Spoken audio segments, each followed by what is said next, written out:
Hi guys. How's your month been? Good. Get lots of opportunities to experiment with some of that self-regulation and self-soothing. Yeah. I'm excited to hear what you have to share and to see your videos. All right, so just to remind you about our group, is that this is a safe environment, so we can share here, and we're here to support each other, that we want to be able to bring our successes and our challenges, and that we can receive and give constructive reflection. That the strategies that we're using are linked to outcomes in your classroom practices, and that that these strategies that we're implementing, that there's a connection to supporting children and families. So a speed share, one thing that you're proud of that you tried. Remember, pyramid is all about the attempt, not about what the outcome is, but what it was a success or something you're proud of that happened in regards to self-regulation in the classroom this month. One thing that I was able to do is kind of noticing more of that self-regulation. So when they self-regulate, whether it's, getting a comfort item, or like when they wake up from nap and they're happy and just, sitting there waiting, or when we put them in the crib and they are able to, kind of have that, minute or two to like realize that this is a transition. So kind of more labeling the self-regulation when they are doing it, which I wasn't really doing before. Okay. Like I would notice it, but I wouldn't like physically be like, oh, I see, that you woke up and, you're not crying, you have a couple of minutes to yourself, let's get you out. Or, when they are crawling and they go to like the cozy area and they're able to just kind of calm down there and have their blanket there. So more like saying it instead of just noticing it. Sure. So I hear you saying like it's more brought to your attention when what you're seeing happening is self-regulation. Yes. And it sounded like you were using some tools, like some personal items and things like that to help support that individualism. Fantastic. What about you, Samantha? For mine, how to express our feelings. Okay. Since we have all like the cards and all that, now a lot of the kids do tell us how they feel and what the needs are that they need as what they're feeling. A lot of them like to go to the library area, and that's their calm area. Some go do other stuff, grab toys, whatever helps them calm themselves. Okay. So you're kind of bringing together the social emotional literacy piece is happening for you in toddlers, in conjunction with that self-regulation piece, that they're more verbal with talking about their feelings and kind of letting you know either through their actions or their words of how they're calming. Wow, that's great. It's very exciting. All right, so we just kind of started our little opening for a few minutes. We'll review the content, and then Monica sent us 2 videos that we'll share and we'll look over and give reflection and feedback, and then we'll kind of talk about some action planning and how we could implement this into all day, every day, into our classrooms, and we'll have a few minutes just to talk about what our next steps are, or any questions or concerns that you had come up, or something that comes up. We have a few minutes at the end for that. So self-regulation and anger management. So we talked about our ability to regulate our emotions and our behaviors in different settings and activities, and anger management is ability to calm down and regulate emotions when angry or upset. I really like the discussion that we had when we taught this, where we talked about, that we automatically go to negative. We automatically are recognizing the negative emotions, and I think it was Monica who said that maybe we should try to focus more on, and she spoke today too, on noticing those positive emotions. And then we also talked about, I know you work with the toddlers, that sometimes getting overly excited can need some self-regulation. So I'm really glad that we were able to not just talk about the negative things, but that we are also able to talk about how we can use this with positive emotions as well. So before children can problem solve, they need to be able to recognize when they're angry in themselves and others, to help calm down when their emotions emotions become elevated. Use appropriate ways to express anger or other impulses, and recognize that anger can interfere with problem solving. So obviously our next topic is problem solving. And so before we can get to there, these are kind of what we've been working on, being able to express our emotions and have words for that, or, you know, adult words, helping them to support their words with anger management. So objectives are to review that self-regulation and anger management skills. We're going to review the videos, reflection, feedback, update, and our focus all day, every day. So when do we teach? When it's calm. Yeah. So the green arrows is where we want to practice. So that's, like Samantha, you said you use those emotion cards, and the kids like to get them out and look at them and talk about the different feelings. You know, that's that practice happening. Because we also have like the block with the feelings and stages. Oh yeah, on your concept cube. Oh, nice. And Monica, do you have any examples of like practicing in your classroom? Or examples you saw this month when you were practicing? I mean, we kind of talk about it a little bit, like during like when we're all in the library area together, about kind of those same feeling things, or like when we're at the mirror and they, you know, are playing or touching the feeling. We kind of talk about those, and like how sometimes when we get angry, we have to learn to calm down, and how we can calm down. So I mean, we kind of talk about it. But for the most part, or like I said, when we, like during the nap times, either putting them in or taking them out would be like another calm time to kind of like, one, like commend them, like, you know, you did it, and two, like this is what we look for, and you know, so during those 2 times mainly, I would say, because obviously it's kind of hard when they're already screaming and mad. Yep, that's definitely when we're at the red arrow. Awesome. So we didn't really use Tucker Turtle necessarily with these super young kiddos, but we did talk about some other strategies, and you kind of mentioned those today. But we do want to recognize like the steps of Tucker Turtle. So supporting and recognizing those feelings, learning how to stop our body and be safe, to tuck inside our shell, to take 3 deep breaths, and then to come out ready to solve the problem. So still, even though we might not use the Tucker Turtle strategy per se, we're still going to use these steps even when we're reflecting with other adults. So we kind of talked about that reflection with parents, reflecting with other caregivers about, you know, what kind of supports that child specifically for self-regulation. We used the example when Kaylee kind of noticed that Evelyn really liked yellow things and her favorite was the sunshine toy, and then we reflected with the parent. So just a quick share. What strategies did you try? We did taking 3 deep breaths, so kind of going somewhere quiet in the room with just that child, and taking those 3 deep breaths, even though they, you know, didn't do it. Of course not. And then, but they saw you do it. Yeah. And then just kind of offering like the comfort items, just a big part in there that I feel like is easy for them to self-regulate when they have that familiar thing or that favorite thing, or, you know, things like that. So those are the 2 that we mainly been using for anger management and self-regulation. And did you notice anything different with the kids?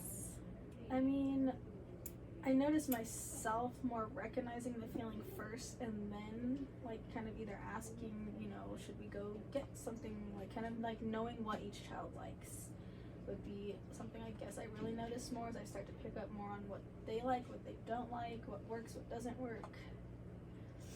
But I mean, I feel like they like that one-on-one as well when we do take them to a quiet area in the room and just have those 3 deep breaths and kind of talk them through whatever we're trying to talk them through at that point.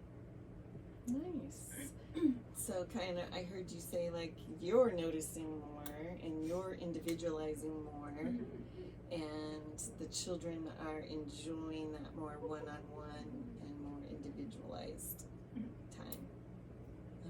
about you, Sam? What strategies did you try? Well, we've been doing the deep breaths since we have the turtle in our class. A lot of them do try it out, and I feel like some of them, it works on some of them, and some of them is just different. Yeah. We gotta just find their needs, what they need, as a lot of them are different. A lot of them do the deep breath. Okay. So just that difference from the infant room to and the I mean, young a lot of them toddler. do it. Just like the smaller ones, I just think it's harder on them Yeah. to do it. So you're the older kids in your room will Yeah, do and the then they puppet. see me and my assistant do it, so they're like, okay. Okay, so you guys are modeling Yeah. it with the puppet, and then the children are responding to that. Yeah. Nice. Have you noticed any difference in any behaviors? I feel like yes, on a lot of them, like when they're actually like fighting over toys, like I do tell them about the deep breath, and a lot of them, it works on a lot of them, and they just walk away and find something else to do. Okay, so they redirect themselves. Perfect. Fantastic. Okay. So positive descriptive feedback. So we're following that positive behavior. We're being descriptive, saying what we see, conveying that with enthusiasm, and it's contingent on the effort, not necessarily on the outcome. Monica, you said you were recognizing that a lot more in when you like putting the kids in the cribs, getting the kids out of the cribs. Is there anything else you want to add to how you use positive descriptive feedback this month?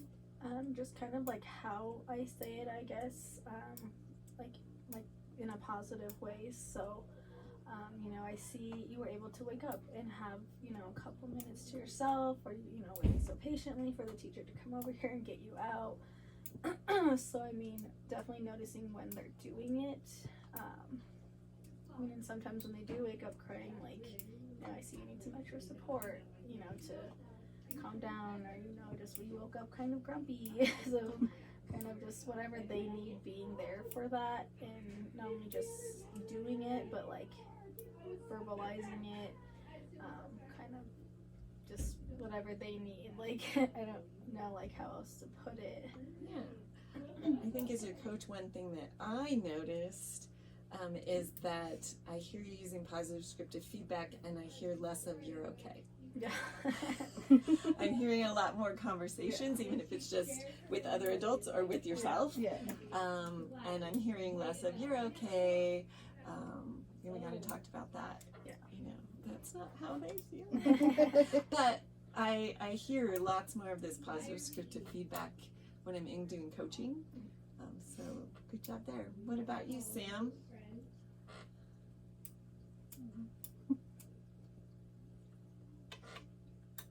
All right, well, you can think about it. You can pipe in later at the end. All right. So, reflection. So this was the one thing we kind of talked about that we were going to try this month, is kind of reflecting with other adults, whether that be parents or the other adults in the classroom with really young children. And Sam, you said you're reflecting with the toddlers, and actually they are responding to that. But do you want to share any opportunities of reflection that you had, either with the children or with other adults? Yeah, with my sister. With your assistant? Yeah. Awesome. Tell us about that.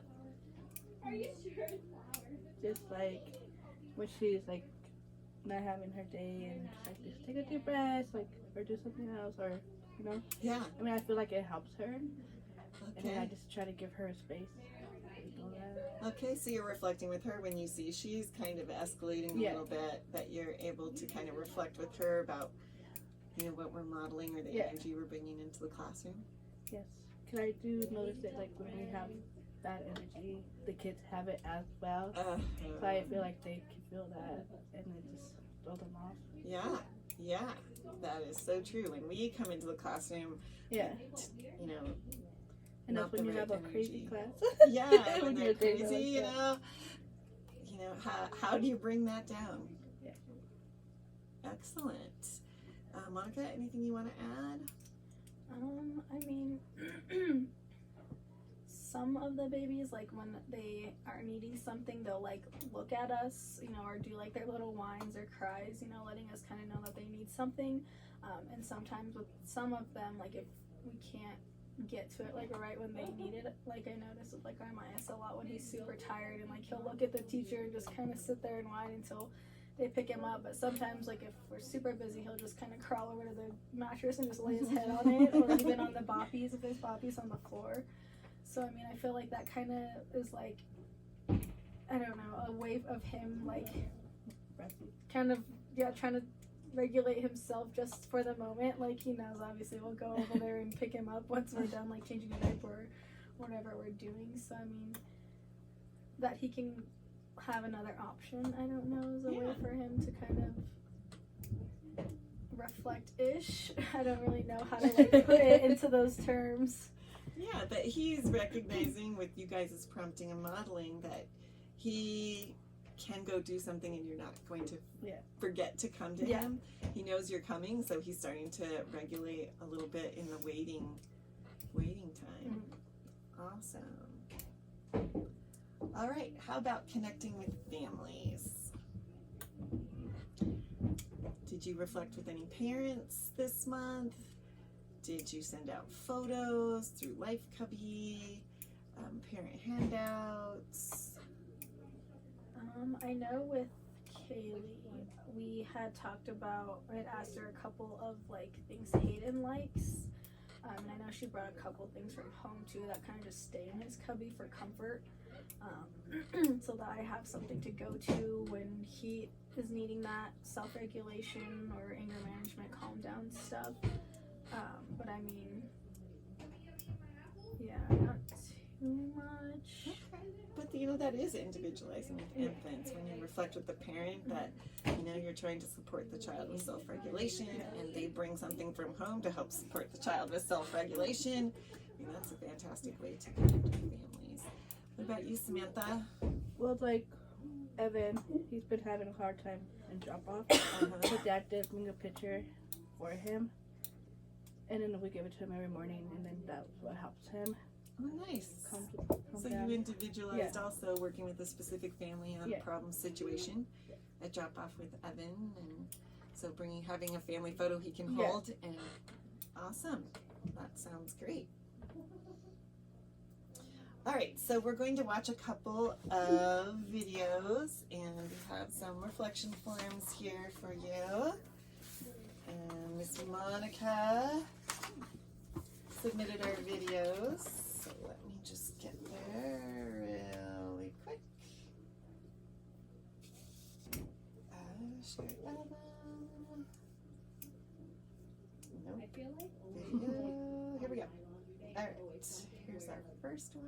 Maybe. Here we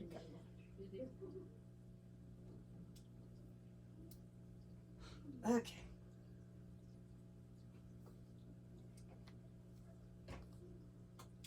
It's not playing using AirPlay.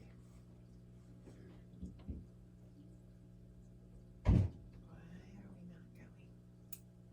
Let's see if this one works any better.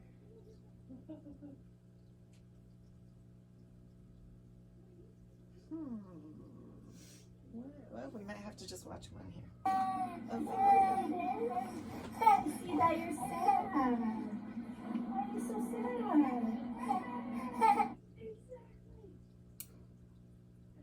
Sorry, I don't know what it's doing. We'll try to get your rattle. Pause. Yeah, let's try to get your rattle. You want to get your rattle? There we go. Does that make you happy? Little tears. Should we sit and play with our rattle for a minute?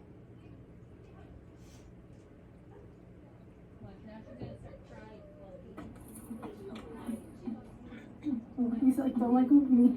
Okay, we can do cuddles. Yeah, we can cuddle. You're getting sleepy. It's a pretty cool rattle.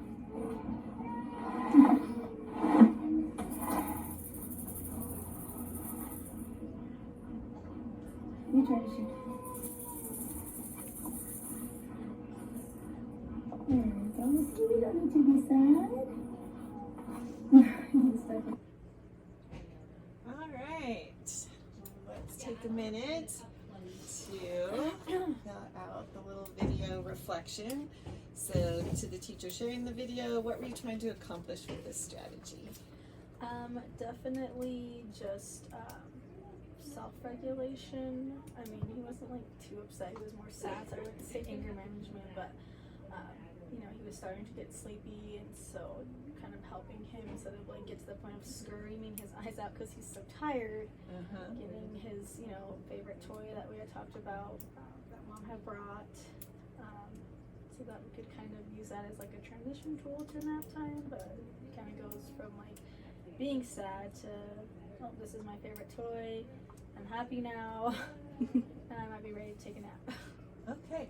How is this practice different from what you were doing, say, 6 months ago when the child was tired? I feel like 6 months ago, one, I wasn't really like even acknowledging that they were sad. Like, it sounds bad, but like the emotional literacy just wasn't there for me 6 months ago. Like, it wasn't like a thing that's like I'm learning now, so it's more natural. So I guess improving on that positive descriptive feedback and using the emotional literacy first, you know, and like, you know, asking him like, why are you sad, or, you know, trying to figure it out and kind of walk him through it. So, and before, I mean, like, we kind of wait for them to get to that point of screaming and then just pick them up and go rock with them instead of like really figuring out, okay, what do you like what's something that like if I couldn't be there right away that I could give you, or, you know, you could have or know in the classroom that would help you to kind of have at least a couple minutes if you needed.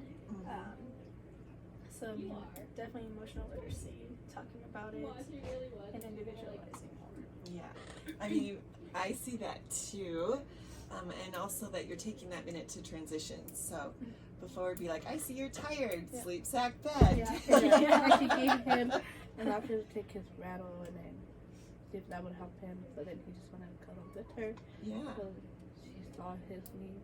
Yeah, she did see his need. All right, so do you think it went well? I think so. I mean, I would rather be like that. We're noticing right away when he's, you know, feeling some type of way, and then just going from there and walking through it and talking to like him through it as well, just so we keep more zen in the classroom. Yeah. He's still kind of new, so you know, I want him to, you know that I am gonna be there, and if he needs help, like, I'll help him calm down, or, you know, whatever his needs are gonna be, like, I will get him his needs. He can trust me. Yeah. All right, so let's just take a minute and everybody just write down what you noticed that was successful, and how the child responded to what the teacher tried. And then what your suggestions might have to improve the practice or expand it to other children.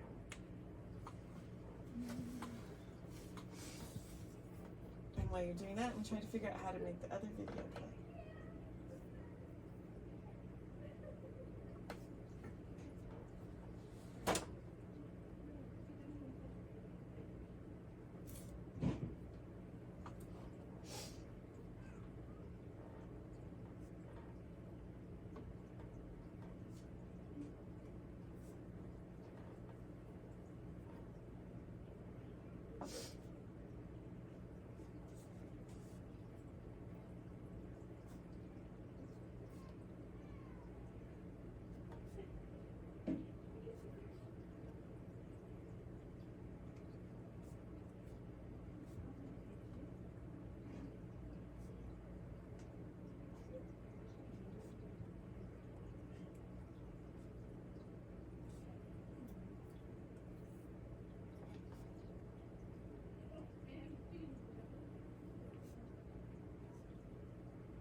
One more minute to finish up your little reflection.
Wow, you guys ready?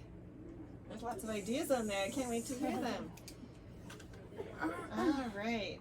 So, Sam, do you want to start? What's something that you noticed that was successful? With the video? Yeah. That she did give him a lot of options on it.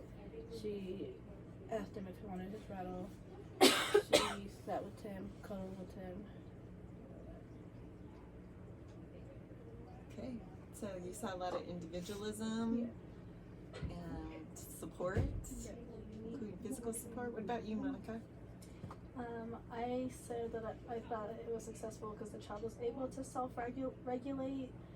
He wasn't ever like past the point of like, you know, super upset where it would have been harder to maybe self-regulate or calm down.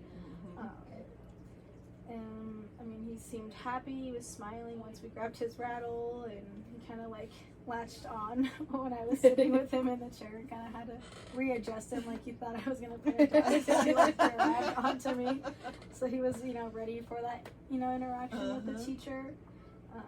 And I also put that like he kind of wanted that interaction because he kind of held up the rattle when we first sat down, and then that's when I kind of helped him to shake it. Yeah.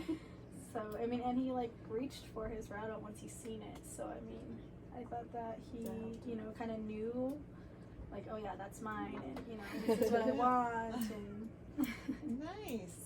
Yeah, all those things happen for the I child. noticed that he was like, oh, she didn't let me go. He's like, Yeah. And what are some suggestions you might have to expand or improve this practice?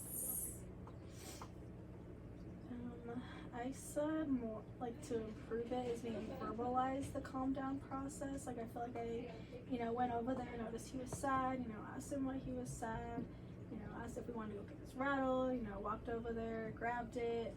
But maybe when we like sat down, kind of been like, oh, I see, you know, the rattle made you happy, and you know, this is something that you were telling me that you wanted or needed, on top of, you know, just the cuddling part, because right away, like I said, he was just kind of ready for that, and I know he was tired, so Yeah.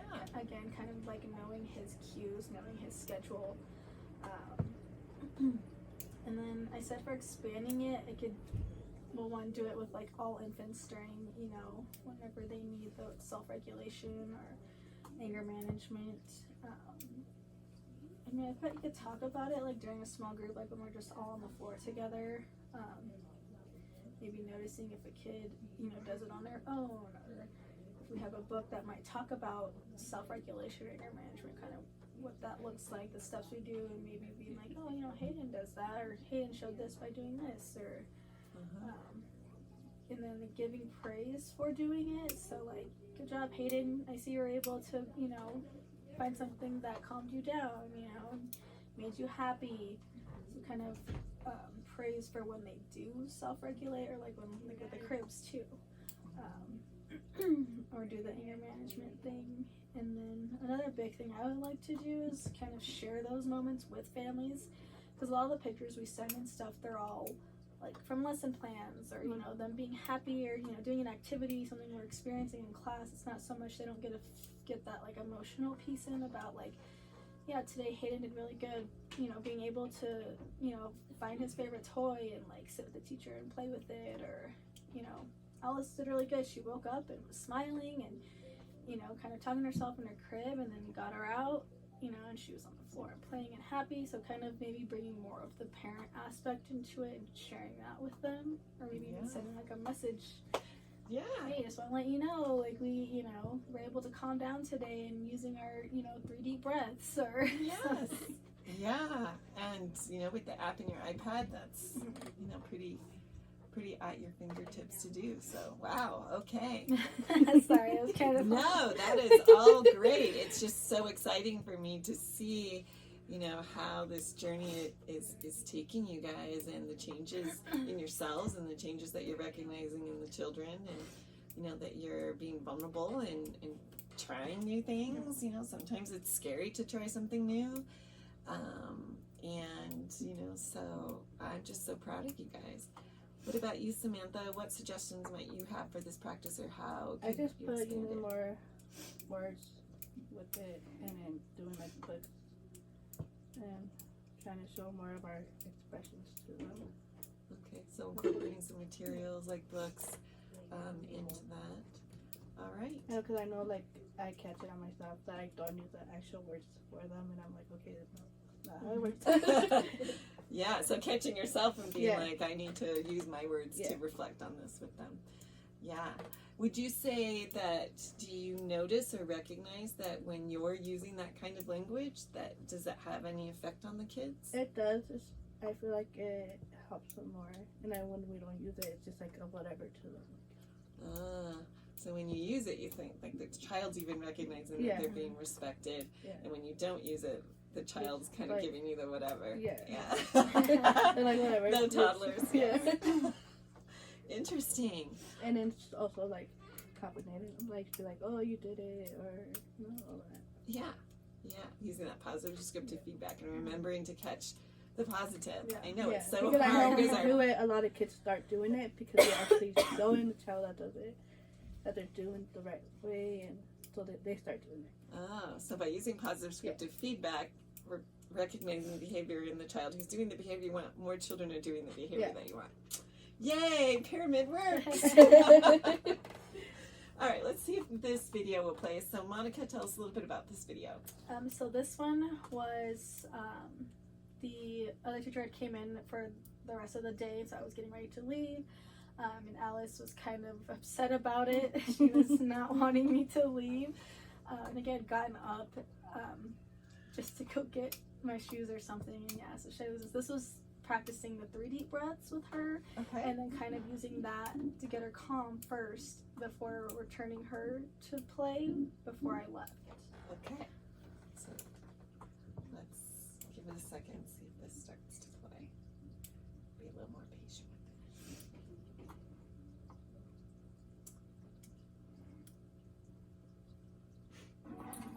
Alice, are you okay?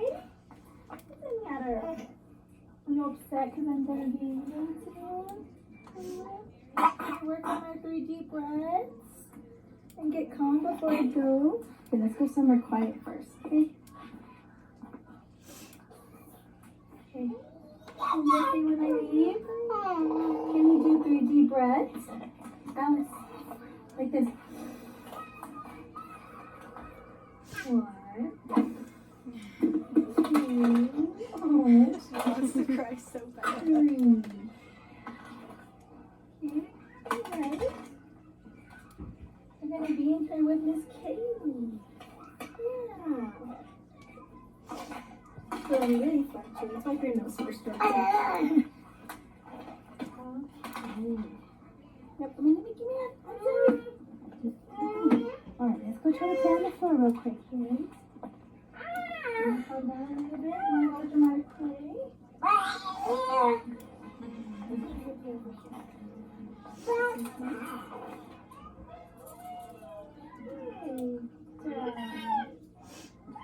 And play here while we go to the next classroom. There we go.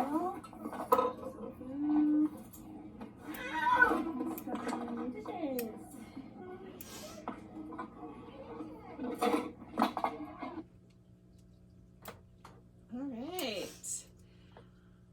So, what do you think went well? She calmed her down by doing the 3 breaths, and that would turn until she was able to close up. All right. And Monica, what would you do differently next time? I mean, I don't know. I mean, I feel like it was still kind of a new concept of the 3 deep breaths. And, maybe before I leave, like kind of do something like that with her so that she kind of can get prepared for that transition so she's not so mad. Yeah. So yeah, I mean, I don't know. It's just kind of one of the first few times that I've tried that, so I was kind of just interested to see how it would go. And I mean, with her, it went okay. Yeah. I mean, she definitely was mad when I first got up, so being able to have to backtrack and kind of be like, okay, obviously she needs a different method. But she did fine after. Yeah. I'm hearing you talk about transitions in the infant room, and maybe how transitions in the infant room look different than like transitions in the toddler room from one activity or play space to another. That big transition in the infant room can also, and also in the toddler room, can include transition between one care provider to another care provider. Like with Priscilla. Yeah. Because I know if I leave, she sticks. Yeah. So interesting food for thought. Something maybe when we get to all day, every day, we might want to think about, those situations. I haven't really thought about it, but you were just bringing that up and that language.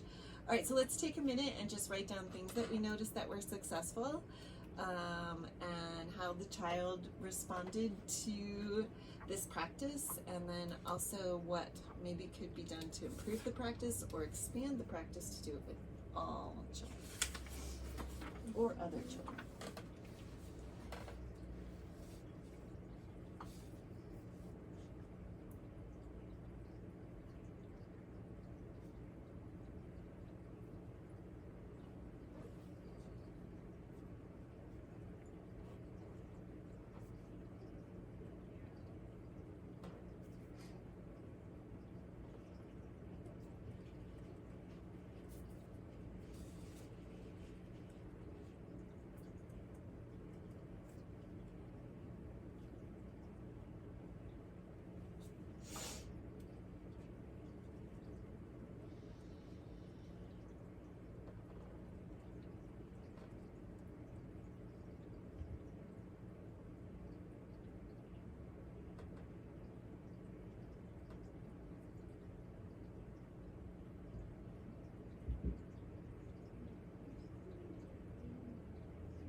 One more minute.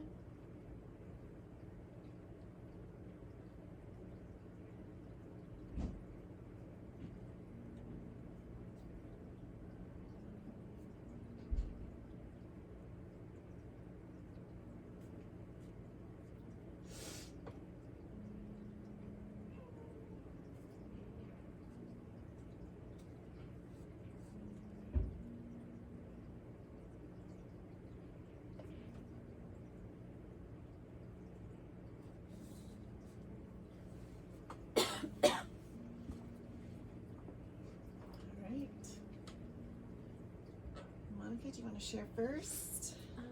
Yeah, so what was successful and what I noticed from the child was that they were calmed down the second time.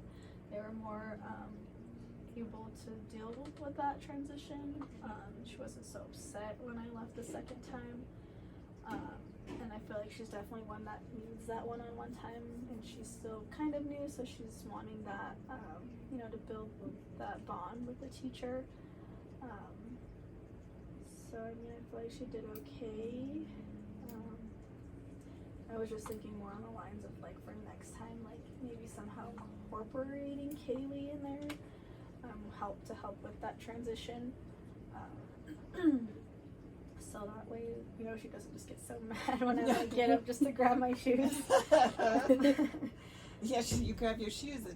Do you know. think that she knows what's coming next? And I do. I feel like anytime we walk towards the back or we keep all the teacher stuff, they know like someone's leaving. Like, Like, I do it, our Maya starts screaming, or like when Kaylee's going back there to get her bag, Hayden starts screaming. So I feel like they know when like a teacher's gonna leave. So I mean, maybe we need to just be proactive and kind of know maybe a few minutes before we're gonna leave, so we can like talk with them or like get them busy with something so they don't notice too much. Yeah. So I don't even have to get angry or upset. Yeah, that's a big revelation. That's something really to think about. How we could use that practice. That they all are recognizing when teachers are having that change. Both of the teachers in there should do it together with the child, and that way they can bond all together. She knows when Miss Monica leaves, she'll be okay with the new teacher in there, and that way they're just all three working on that. Right. So making sure the children know that this provider's leaving, but this person's here. Yeah. So like Monica, like in the video, Monica and Kaylee could have done it together. Yeah. To help her out, and it would have been that hard. Yeah. What would that look like, do you think? I mean, I know we do it every morning with Alice's mom. When she comes in, she'll come in, she'll sit on the floor with Alice, stay there for a couple minutes, offer her things throughout the classroom that she likes. And, she'll usually put her in different areas of the room every time she drops off. And then we'll stay there, and then she'll kind of like look to the teacher when she's like ready to go, so that we'll come down there, or kind of get close to Alice so that she can make her exit. So, I mean, it sometimes works, sometimes doesn't, just kind of depends.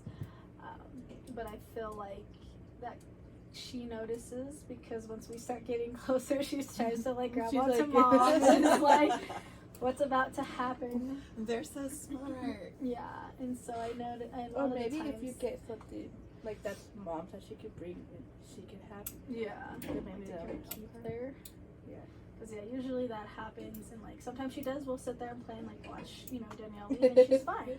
Sometimes, like I'll have to like pick her up and we'll go peep on what the toddlers are doing next door just for, 30 seconds, a minute, just so she kind of doesn't see mom leave. But I mean, I definitely always, let her know, like, I see that you're sad, I know it's hard when mommy leaves, even when mom's there, she tries to reassure her before she goes.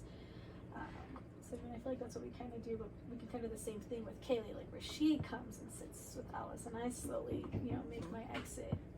So kind of being consistent there. Okay. Yeah. What about you, Sam? I'm kind of what she said as well, like help let them sit with the child and them get used to the floor or whatever they're doing, and then they can help with that section. I mean, I usually like to take them to the baby door too as well. I mean, that helps them, or give them something they like to play with. So I hear you say distraction is very effective with infants and toddlers. Yes, and I feel like it helps them like a lot, like especially with like the newer kids as well. So they're like, oh, look at the babies, and they love the babies, so it helps them a lot. Well, and like I feel like was it Cora or Peyton, when they first made their transition, like one of them, I don't even know which toddler, but they would go and like point to the infant room just to be like a lot to of look at the baby. So I mean, I felt like sometimes at drop off and mom would drop off, they like that's what they felt they needed because they had just come from that room. So I can't remember if it was you or some teacher in there would immediately walk them from the door for mom and go show them the baby room for like literally 10 seconds. Mia would do that a lot, so we would always say stash it by the door. Kind of seemed like the old, they were so used to. Right. So one, it helps with that transition, and two, they just kind of feel that comfort, like my room's just right there if I want to see it. Yeah. So then it's just easier just to like also put the window up in the room. That way they can look. Yeah. So they, having those classrooms next to each other is beneficial with helping with those transitions as children move up and forward. And then, Sam, you were talking about Priscilla also having a really hard time when you're transitioning from one provider to another provider. Yes. Did you see any ways that you could maybe expand to use this practice with other children like Priscilla? I was thinking of maybe doing, like I said, like the other teacher walking in, we could both do the deep breath with her, and give her something that would make her feel like I am there as well. Yeah. Yeah. You know that. Which one of you talked about using a photo? Oh, you said Evan uses photo. Maybe we need a picture of me, and then she can hold it. She can hold it while you're on your break. Maybe that would help her. So maybe you already have a strategy in place with one child. Maybe we can try that same strategy with her. with another child. Yeah. How fun. Oh, wow. My brain is just, I'm just amazed at all the things that you guys have come up with. Okay, so all day, every day. So we've kind of had some examples. We've had some really great discussion. So the next thing we're going to think about is just have a few minutes to reflect on how we could do this all day, every day. And I think you guys have already said about 10 things. So now we can just kind of put that into onto the form to remember the things that you want to try. As far as just furthering these strategies? Yeah, and you guys can work together and just because you did a lot of brainstorming together and similar ideas. And I'm gonna bring her picture tomorrow. Yeah, that would help her. Try it out. We'll try it out tomorrow. Good plan, Samantha. Photos. Bring them like a belonging, like of their parents' color.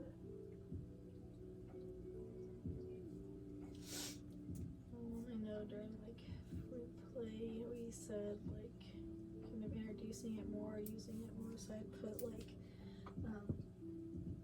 kind of just throughout the day doing 3 deep breaths when I notice kids are either upset or just kind of need a moment. So it doesn't have to just be one-on-one. It could be even when you're doing times secret time, or just even more just free playing on the floor.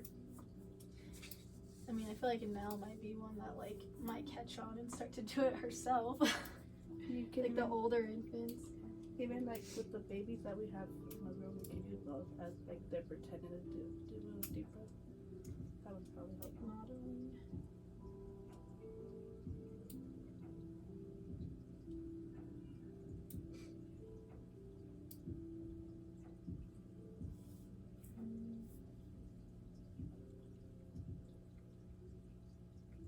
I know you mentioned like books, reading about it and talking about it.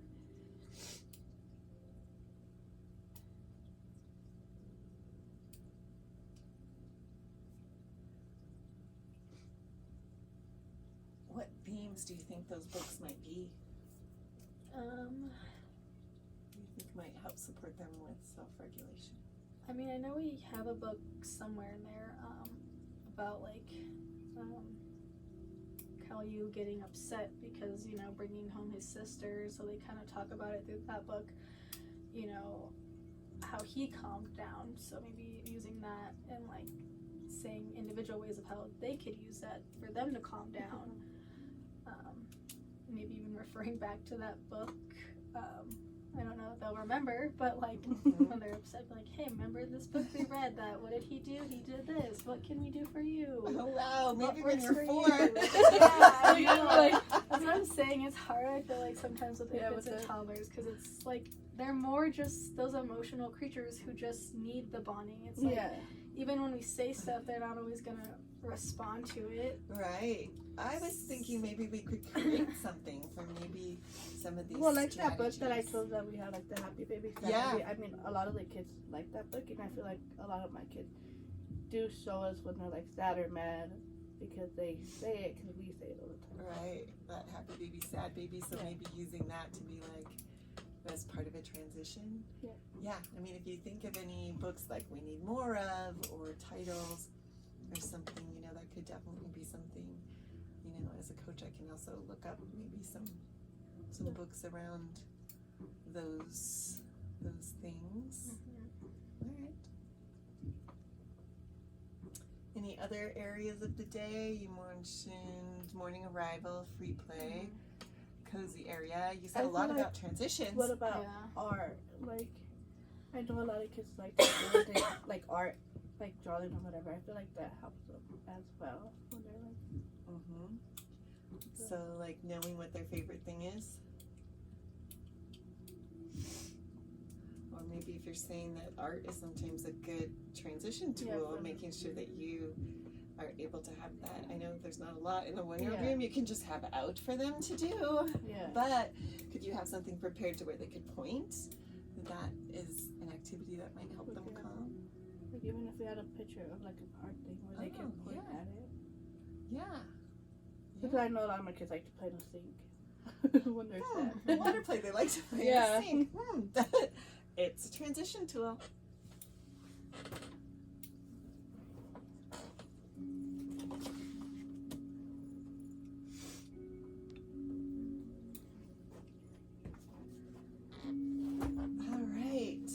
We've got morning arrival, free play, cozy area. And then we talked a lot about transitions. So transitions between providers, between parents.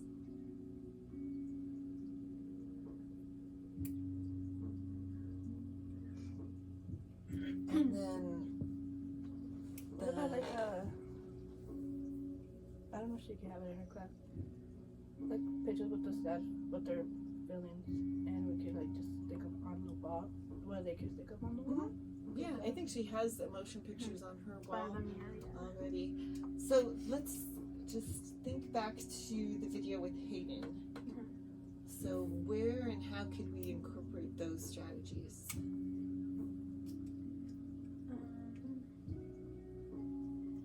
I mean, we just mainly do when by keeping them with their stuff. Or like I said, when Maya's super tired, he knows where to go to lay down. Anything soft, he put his head on.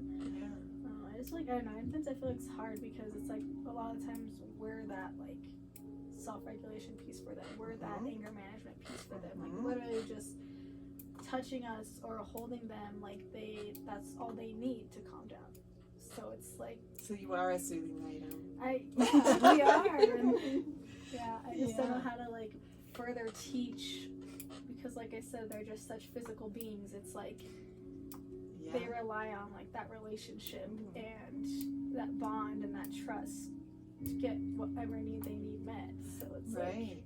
So I just hear kind of you saying that like these opportunities are presenting themselves all day, every day in infants and toddler rooms, not necessarily at specific times of the day. Okay. All right.